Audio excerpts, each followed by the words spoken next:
เบิ่งสวน บนเล่ามันเลย ผู้เฒ่าขมัน ไม่ซักไม่ดีไม่ซักเก่าอันเนี้ยเกลือกระแดงดีได้จะเบิ่งไพ่ใหม่ ฝีมือเขาเนาะอันนี้ฝีมือคนลาวเนี่ย 5 ปีจะได้นี่จะเบิ่งสีนี่เพราะว่าอันนี้ ฮอดแล้วนะ5 ปีเลย นี่สียังคือเก่าบ้ายอมทำ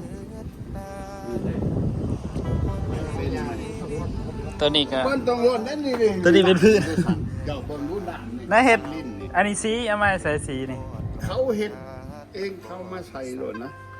ปกติมันขึ้น ไปบอก ขึ้นล่าบ่ ที่มัน ตอนเห็ดฮะ มันไปเอื้อนมัน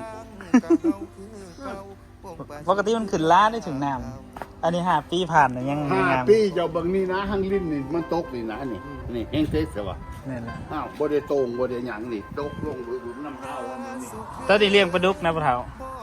ปลาดุก นี่ปลาดุกก็พอดี หลายได้หอบได้พุ่นตัวนั้นเลยเต็มเลย แม่ไอเดียโคตรเจ๋งเลย ปลาดุกบักเห็งเลยนี่ นี่อะไร โอ้ ได้พอดีได้เบิ่งได้แยงเลยเนาะ เอา บัดถ่ายเทน้ำออกได้สับเทา เอ้ยแบบนี้โกง โป้มนำเลย โกงเผามันโกงเผามาเป็น พอดีน้ำขี่ปลาเป็นน้ำฝุ่นนะฝุ่นมะพร้าวเลยเนาะ อยู่พุ่นแห้งที่เรื่องมันหลายกันในอ่างจนอยู่พุ่นมันหลายอย่างนี้เห็นบ่เดี๋ยวไปเลยเด้อบนอันดินทมใหม่อันเด้อ ของเจ้าอีก เด้ นะ อ เจ้าของเดียวกันเด้ออยู่นั่นเด้อ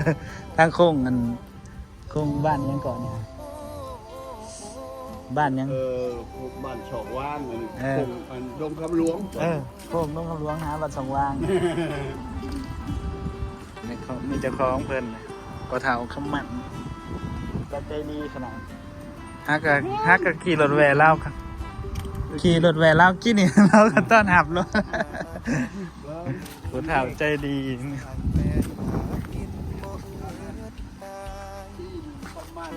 ขยายเนี่ยกลม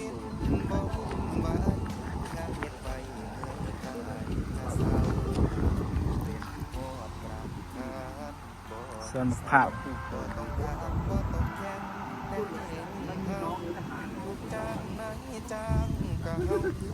ข้างหลังฮะ